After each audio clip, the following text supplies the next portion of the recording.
é 10 mil reais. Ele consegue pegar o rastreador dos amigos e alugar para as empresas. Como ele tem despesas, essas coisas assim, ele consegue passar 50 reais por rastreador para cada amigo. Cada amigo compra 10, então consegue dar um retorno de 500 reais por mês. Então, na cabeça dos amigos, né, um investimento de 10 mil e mensalmente dá uma renda de 500 reais, isso representa a 5% por mês. Tá? Só abrindo um parênteses aqui, pessoal, se alguém promete 5% ao mês, tome cuidado, tá? Porque se você investir 100 mil reais a 5% ao mês, em menos de 3 décadas, você tem todo o dinheiro de circulação do Brasil somente para você. Ou seja, não faz sentido, né? Esse é o poder dos juros, né? Pior ainda, em menos de 4 décadas, você vai ter todo o dinheiro de circulação do mundo inteiro somente no seu bolso. Então 5% realmente não faz sentido. Se alguém prometer 5% ao mês, né, tome cuidado, tá? Só que o Manuel fala assim, ó, só nós 6 a gente não consegue trazer, né, um container. Tá? Então ele pede para os 5 amigos convidarem mais 5, que dá 25. E fala e ordena os 25 a trazerem mais 5, 125. E assim por diante. E vai aumentando cada vez mais quantidade de pessoas. Porém, pessoal, isso é tudo no papel, né? O Manuel, na verdade, não comprou rastreador nenhum, GPS nenhum, tá? E ele também não está alugando para ninguém. Porém, ele realmente começa a pagar, né, 500 reais para cada amigo, tá? E isso começa a trazer para ele credibilidade. E cada vez mais pessoas começam a entrar. Mas se ele não está alugando esse GPS, como é que ele está conseguindo pagar os amigos? É através do dinheiro das pessoas que estão entrando. Tá? Mas tem algumas pessoas mais desconfiadas, né? As pessoas querem saber, cadê esses GPS? Né? Existe mesmo? Cadê os contratos com essas empresas? E por mais que eles pesquisem, não encontram nada. Né?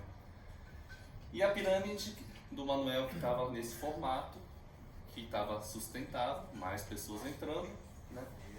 Bom dia, deixa eu entrar, com vontade. A base da pirâmide começa a achatar, menos pessoas começam a entrar, tá? E é nesse momento que a pirâmide financeira do Manuel começa a ficar insustentável, tá? E é nesse momento, normalmente depois de 2, 3 anos, ele resolve quebrar a empresa, pedir falência da empresa. E todo mundo que investiu acaba perdendo dinheiro, né? O único que ganha dinheiro é o Manuel. Tá? Então essa é de uma forma bem superficial como que funciona uma pirâmide financeira, né? E hoje pirâmide financeira, pessoal, é considerado ilegal, tá? É proibido e é fiscalizado pelas autoridades aqui no país e também no mundo inteiro, ok? Então, antes de passar para o próximo assunto, queria que vocês memorizassem bem essa estrutura da pirâmide financeira do Manuel, que estava assim, e quando fica assim, ele se torna insustentável. Eu vou usar essa imagem mais para frente, tá? Então agora, né, mudando completamente de assunto, gostaria de contar uma história, né, uma história real, tá? Que aconteceu, com o pai de um amigo meu. Esse pai do amigo meu, ele é uma pessoa muito inteligente, tá? Então sempre era bom aluno, tirava notas excelentes na escola, entrou numa boa faculdade, se formou, fez pós-graduação, tá? E logo que formou ele conseguiu, né, um excelente emprego, tá? E crescia cada vez mais, um excelente profissional, né? Então estava construindo realmente uma carreira brilhante, né? Se casou, né, juntou um dinheiro, comprou um carro, juntou mais dinheiro, comprou uma casa, né, deu entrada, o restante dividiu em perder de vista, né, e sempre crescendo profissionalmente, tendo realmente uma carreira brilhante, tá? Depois de 20 anos, né, ele consegue quitar sua casa, né, ele acaba descobrindo que pagou 8 vezes a casa, né, mas tudo bem, né, na cabeça dele tem um patrimônio. Então ele resolve, né, como conseguiu quitar a casa, resolve juntar mais dinheiro, dar entrada e comprar a casa dos seus sonhos, mesmo sabendo que ia pagar equivalente a 8 vezes a casa. A casa antiga dele, ele não vende, né, ele resolve alugar e começa a entrar o que a gente chama de renda passiva, de R$ 1.500. Né? Então, realmente, numa condição financeira muito boa, né, uma vida, assim, uma carreira brilhante, e chega, né, passa anos e anos e anos, e chega no momento, né, que os brasileiros falam do melhor momento da vida, que é a aposentadoria. Porém, com tantas mudanças na Previdência, ele descobre que a sua aposentadoria seria muito menor do que realmente, do que o seu salário. Tá? Então, aquele sonho, né, depois de aposentar, né, começar a viajar, ele tem que adiar esse sonho. Né? E ele decide, mesmo depois de aposentado, continuar trabalhando para conseguir manter, né, o seu custo de vida, a sua qualidade de vida. Tá? Só que a empresa que ele trabalhava antes recusa o retorno dele, né? Porque pagando 1/3 do salário, contratando pessoas mais jovens, que conhecem sobre tecnologia, conseguiria fazer a mesma coisa que ele faz. Então ele tenta se recolocar no mercado, só que, né, muito defasado, sem se atualizar, né? As empresas não aceitam a proposta dele, e os que aceitam é com um salário bem menor do que realmente ele recebia, né? Então, assim, frustrado, ele resolve abrir seu próprio negócio, tá? Então ele abre um escritório, né, de consultoria, com tantos anos de experiência. Ele acredita que poderia ajudar as pessoas e as empresas. Porém, sem experiência, né, e sem clientes, alguns anos depois ele fecha o seu escritório. Tá? Então ele resolve, né, voltar para casa, né, junto com a esposa, refazer todos os cálculos, diminuir a qualidade de vida dele e sobreviver com a aposentadoria e com o aluguel da casa dele. Tá? Só que o que acontece? Né? Isso aqui é nos últimos 10 anos, o reajuste da aposentadoria. Tá? Ficou em média 4,82% ao ano. Então, cada ano, em média, aumentou a aposentadoria em 4,82%. Porém, se a gente pegar a média dos últimos 10 anos da inflação, ficou em 6,12% ao ano. Então, muitos aposentados acreditam que está tendo um reajuste, um aumento da sua aposentadoria, porém, na verdade, por causa da inflação, ele está tendo uma redução do poder de compra de 1,3% ao ano. Tá? E esse pai do meu amigo, né, sempre teve uma carreira brilhante, né, realmente foi um excelente profissional e sempre teve uma vida, uma condição muito boa. Ele forçado a todos os anos, né, baixar o seu custo de vida, baixar a sua qualidade de vida. Tá? E ele é uma pessoa realmente hoje muito assim, frustrada, né, muito triste, a gente vê pela expressão dele. E meu amigo fica preocupado, né, do pai dele não cair na depressão. Né? A gente até entende, né, porque ele cresceu num mundo do que os pais dele, né, sempre teve uma aposentadoria, uma garantia pelo governo. Né? Ele teve uma carreira brilhante e acabou, né, ficando nessa situação. Tá? Por que eu contei essa história? Tá? Hoje, a gente que está no mercado de trabalho, basicamente, no mercado de trabalho, a gente tem dois caminhos, né? Que é o caminho do empreendedorismo e o caminho do CLT e funcionalismo público. Tá? Aqui não tem certo e errado, né? Mas acredito que todos que estão aqui no sábado de manhã, né? Porque está buscando também, né, né, trabalhar no empreendedorismo. Né? Porém, se você opta somente pelo lado do assalariado, né, somente pro lado do funcionário público, a gente tem que lembrar, né, que realmente a inflação ele vai diminuindo o nosso poder de compras. Tá? E também lembrar principalmente da crise da Previdência. Tá? Contando um pouco sobre a questão da história da Previdência, da crise da Previdência, né? Por exemplo, em 1990, a expectativa de vida dos brasileiros era de 52 anos. Tá? Ou seja, muitas pessoas acabavam morrendo antes de se aposentar. E o que acontecia com o caixa da Previdência? Ia crescendo cada vez mais, crescendo cada vez mais. Porém, esse dinheiro que era para ser guardado, né, para os futuros aposentados, o governo, nossos governantes, decidiram como tinha muito dinheiro em caixa, em cofre, decidiram pegar esse dinheiro para fazer um investimento no país, em infraestruturas, em obras, né? Ainda bem, né, que nossos governantes sempre tomam decisões corretas, né? Usam o nosso dinheiro de forma correta.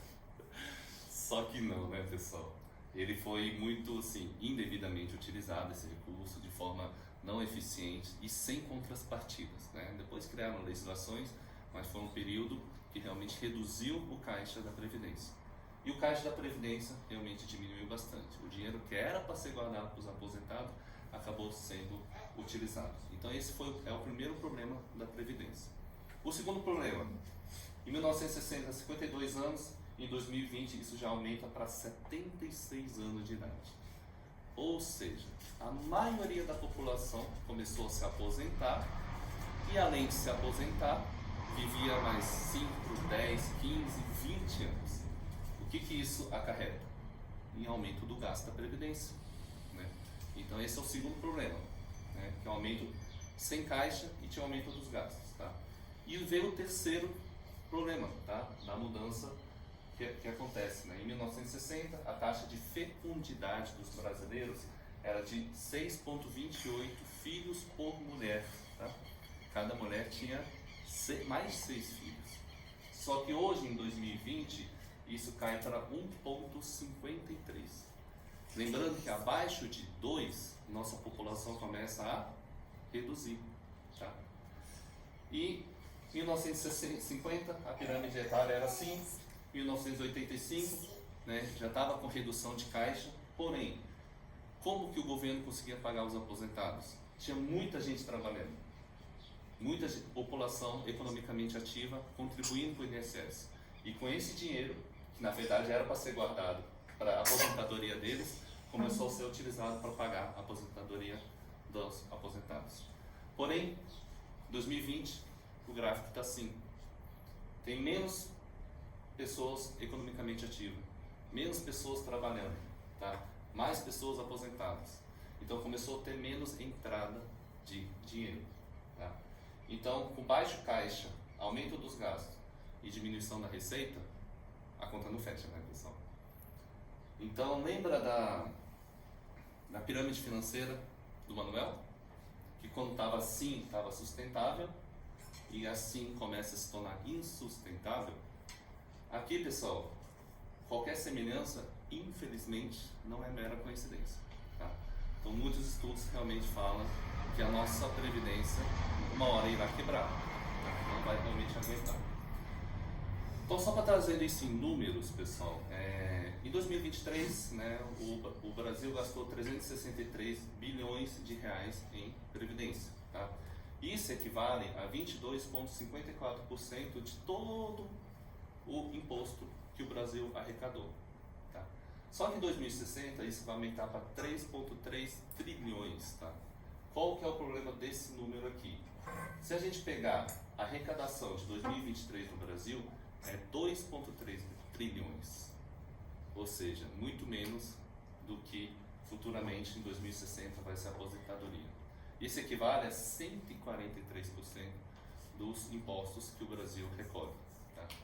Ou seja, né, realmente se torna inviável, porque o Brasil ainda tem gasto com saúde, tem gasto com educação, com funcionalismo público, com transporte e diversos outros custos, tá? Então, muitos estudos dizem que antes de 2050, provavelmente a nossa previdência irá quebrar. Então, assim, pessoas que vão se aposentar nessa época, eu me incluo nisso, né? A gente não vai receber, né, a aposentadoria, tá? Bem provável que a gente vai receber.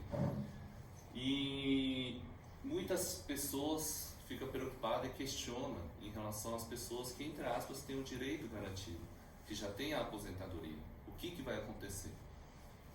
Pessoal, a gente não sabe, tá? As decisões dos nossos governantes. E se continuar recebendo, pode ser que receba um valor muito menor. E vocês entendem que isso pode trazer uma crise social muito grande no país?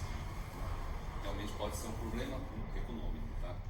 Então, por todos esses motivos, tá, a nossa previdência social hoje é considerada como a maior pirâmide financeira do país. Lembra que a pirâmide financeira do Manuel era ilegal e fiscalizada pelas autoridades? A nossa Previdência é considerada a maior pirâmide financeira do país e é considerada única que não é ilegal e única que é obrigatória. Tá?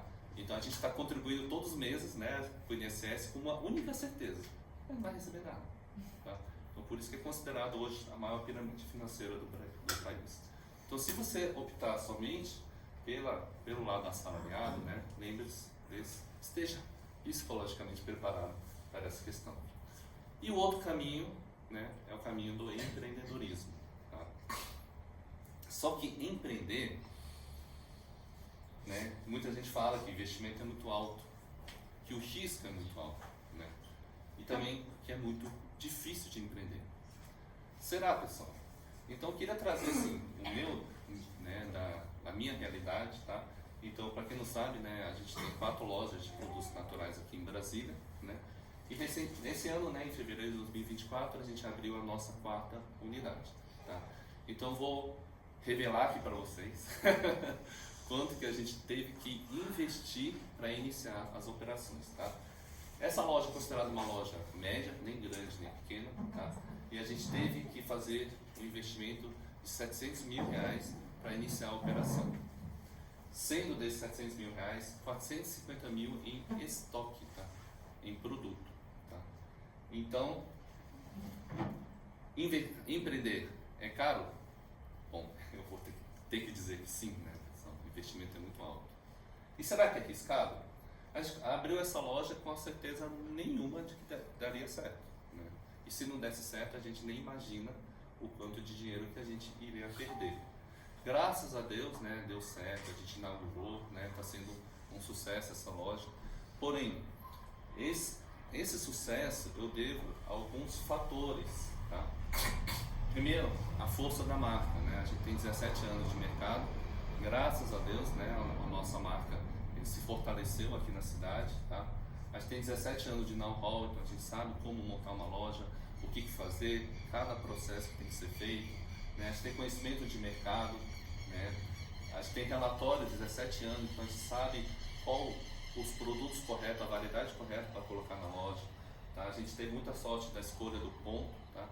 E nesses 17 anos, né, a gente teve muita sorte de encontrar uma equipe maravilhosa, tá? Se não fosse essa equipe, que eu acho que esse é o fator mais importante para o sucesso dessa nova unidade, tá? Porém, considerando uma pessoa que está abrindo agora uma nova marca, né? Um dia, vamos? Deixa eu cantar. Então, imaginando uma pessoa que está abrindo uma loja nova, uma marca nova, sem esses fatores aqui, realmente o risco aumenta bastante. Tá? E também, né, a gente fundou nossa empresa em junho de 2007, né, depois de 9 anos, em 2016, teve uma tributação que entrou muito na área de suplementação e que a nossa empresa sempre estava tendo lucro, pela primeira vez a gente começou a ter prejuízo. Tá? Então foi anos e anos de prejuízo, tá? Foram pelo menos 2 anos de prejuízo, todos os meses a gente teve que botar dinheiro para manter a porta aberta. Tá? Só que não foi nada assim, uma desorganização interna, não foi má administração, não foi mercado, não foi tendências, foi simplesmente uma decisão dos governantes lá de cima, tá? Que realmente mudou completamente as questões dos impostos, tá? E de repente, foi em questão de 3 meses que estava tendo lucro, a gente começou a ter prejuízo. Tá? Então, é arriscado também empreender, né? Eu também tenho que dizer, principalmente no Brasil, que sim. Né? E será que é difícil? Bom, pessoal, hoje, o que eu enxergo, né, como empresário para ter uma empresa de sucesso? Tá? A gente tem que ter muito conhecimento no setor, no meu caso, a área de produtos naturais. A gente tem que estudar muito as tendências de mercado. A gente tem que entender sobre contabilidade. Não dá para deixar 100% na mão do computador. A gente tem que entender de finanças. Né? Finanças quebra uma empresa, né? Finanças bagunçadas. Tem que entender de compras, RH, legislação, liderança, controle de estoque, sistemas, as novas tecnologias que tem no mercado, layout de lojas, prateleiras. Aqui no Brasil a gente tem que entender de esquema de furtos, fraudes, golpes. Tem que estudar bastante sobre psicologia humana, sobre ponto comercial, né? A gente tem que entender de todas as regras, de todos os órgãos que a gente está envolvido, como Anvisa, Bombeiro, INMET, IFAM, Receita Federal, PROCON, DETRAN, né? E também, claro, a gente tem que saber estudar sobre marketing, né? Sobre atendimento, treinamento e formação da equipe, tá? Então, para realmente ter sucesso, né, é necessário muito conhecimento, tá? Então, é difícil hoje empreender? Também tenho que dizer que sim, tá? Mas se eu disser, né, pessoal, que existe, eu conheci um empreendimento que o investimento é baixo, né? E que o risco também é baixo, e que não tem toda essa complexidade para iniciar as operações, tá? E se eu disser que existe, né, um empreendimento um pouquinho mais de 20 mil reais, a gente consegue iniciar as operações, tá? E que tem nesse projeto a possibilidade de se tornarmos um associado de uma empresa que existe desde 1974. São 50 anos de existência, 50 anos de experiência e de conhecimento, tá? É uma empresa que em 1987, né, o Ministério da Saúde e Bem-Estar do Japão reconhece a fábrica como fabricante de equipamentos médicos, tá? Que tem várias certificações que são tão difíceis de conseguir. Tem certificações aqui que tem fábrica que demora até décadas para se conseguir, tá? E, né, possibilidade de tornar um associado de uma empresa que tem mais de 30 filiais pelo mundo, tá? E que tem possibilidade de se aposentar, né, em dólar, e não pela nossa previdência, tá, que está quebrada, mas por uma empresa de crescimento e de sucesso que hoje está em mais de 120 países, tá? E lembra todo aquele conhecimento que a gente precisava, né, para ter uma empresa de sucesso? Aqui nesse projeto você precisa, né, você foca sua energia e seu tempo em marketing, venda, atendimento, treinamento e formação, tá? E todos aqueles outros conhecimentos, a gente tem, entre aspas, né, um sócio, que é o senhor Shiro, né, o presidente atual mundial da empresa, que cuida de tudo isso, tá? Imagina, né, a gente tem que administrar uma fábrica que é uma fábrica de equipamento médico. Quanto de legislação que a gente teria que entender. Imagina administrar mais de 30 filiais espalhados pelo mundo. Entender a legislação trabalhista de cada país, né? Realmente é muito complexo. Então aqui a gente foca somente, né, nessas questões de formação, tá?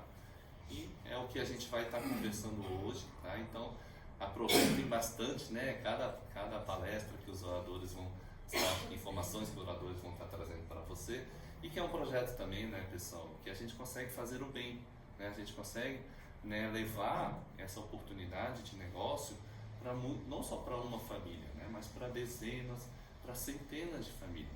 E a gente pode ajudar as pessoas a atingirem seus sonhos, né, a atingirem suas metas profissionais e financeiras, tá? E lembra aquela crise social que a gente provavelmente vai ter antes de 2050? E sim, a gente pode conseguir amenizar essa crise, tá, através do nosso projeto, tá? E vocês entendem que o mundo está mudando rapidamente? A expectativa de vida era 50 anos, subiu para 76, né? A taxa de fecundidade era 6 filhos por mulher, agora está 1,53 filhos por mulher. E como isso muda o mercado?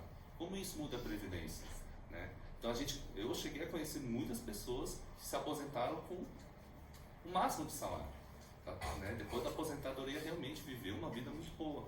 Só que hoje, quem vai se aposentar, praticamente é impossível a gente conseguir manter a aposentadoria 100% do nosso salário, né? E não só isso, né? Mas as tecnologias, a internet, a inteligência artificial, será que tem mudado o nosso mercado, né? Hoje eu já estou vendo a inteligência artificial substituindo postos de trabalho de advogados, né? Então, postos de trabalho de arquitetura na inteligência artificial, tá? Então a internet já mudou muito, né? Não existe mais blockbuster, né? alugar filmes, né? Você vê a Gigante Centauro está tendo dificuldade por causa do e-commerce, né? Acho que todo mundo conhece o mundo dos filtros, também com muita dificuldade por causa das internet, né? E agora a inteligência artificial? Quantos postos de trabalho que vão deixar de existir, né? Então, pessoal, por que eu estou falando isso, né?